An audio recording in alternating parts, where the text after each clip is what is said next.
반려동물 인구 1,000만 명 시대입니다. 하지만 반려동물 때문에 이웃과 갈등을 겪거나 동물을 학대하는 문제도 여전히 심각한데요. 이런 가운데 반려동물을 포함한 생명체의 존중을 다룬 만화가 출간돼 화제를 모으고 있습니다. 올바른 동물권에 관한 이야기, 신바 집에 가자의 저자 도다니 작가와 함께합니다. 어서 오세요. 반갑습니다. 네, 이 동물권을 핵심 소재로 다룬 책입니다. 신바 집에 가자. 어떤 이야기입니까?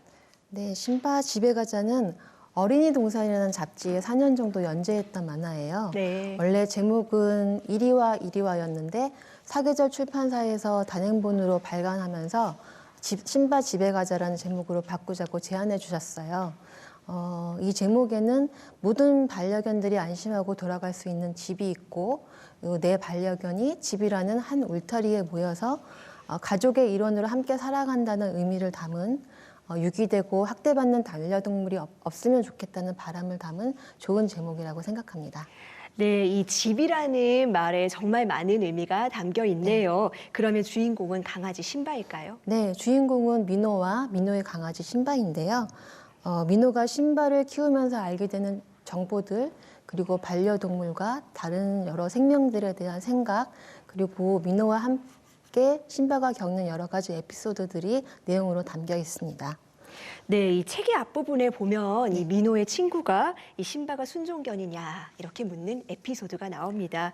이게 어떤 우리가 갖고 있는 선입견을 갖고 다루고 있다라고 볼 수 있을까요? 네, 그건 제가 어렸을 때 가졌던 가장 큰 선입견인데요. 네. 저는 마당개와 실리견이 따로 있는 줄 알았어요. 어렸을 때 집 마당에 풀어놓거나 줄에 묶어 기르는 개들을 종종 보게 되었는데 네. 흔히 말하는 믹스견은 그렇게 마당에 풀어서 키우고 그리고 순종견은 귀하게 실내에서 키우는 그런 개라고 생각을 했었거든요. 그런데 역사적으로도 보면 우리가 흔히 알고 있는 순종견들은 특별한 목적으로 교배에 의해서 만들어진 견종들이 많거든요. 네. 사람들이 특별한 목적을 가지고 교배시킨 결과로 탄생한 순종견들을 우리가 그런 순종견들을 네. 우리가 시간이 흘러서 순종견이라고 인식을 하게 되는 거죠. 네. 우리가 순종견이라고 생각하는 강아지들을 비싼 가격에 팔기 위해서 강아지 공장이 만들어지고 또는 그런 강아지들이 높은 비율로 입양되는 걸 보면 아직도 우리에게 잘못된 선입견이 많이 남아있는 것 같아요.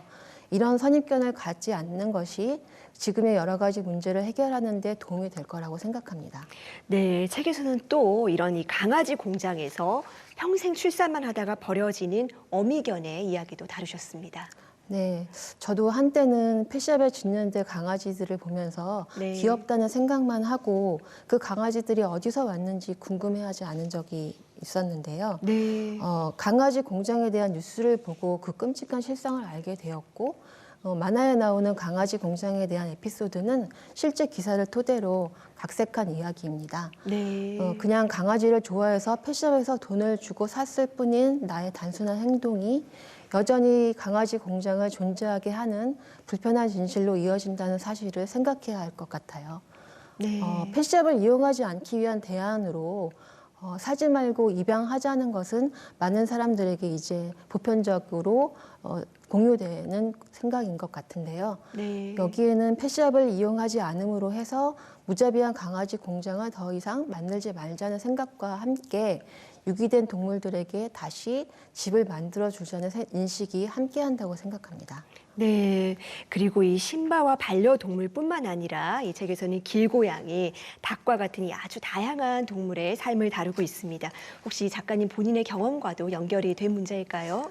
네, 그건 저의 경험이기도 하지만 네. 모든 사람의 경험이기도 할 거예요. 다른 생명과 공존하지 않는 삶은 없을 테니까요. 다른 동물들의 삶을 지키는 일은 결국 내 삶을 지키는 일과 같은 문제일 텐데요. 왜냐하면 다른 동물들의 삶이 위협받는 환경이 인류의 삶을 위협하는 일로 이어지는 일들을 저희는 최근에 너무 많이 보고 있잖아요. 그렇습니다. 다른 동물을 소중하게 생각하는 이타심이 아니라고 해도 네. 인간의 안전한 삶을 생각하는 이기심만으로라도 모든 생명은 안전하게 공존해야 한다고 생각합니다. 네. 내가 행복하려면 다른 동물들도 행복해야죠.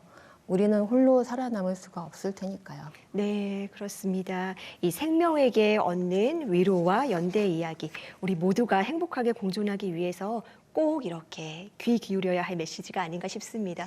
오늘 말씀 잘 들었습니다. 네, 감사합니다. 감사합니다.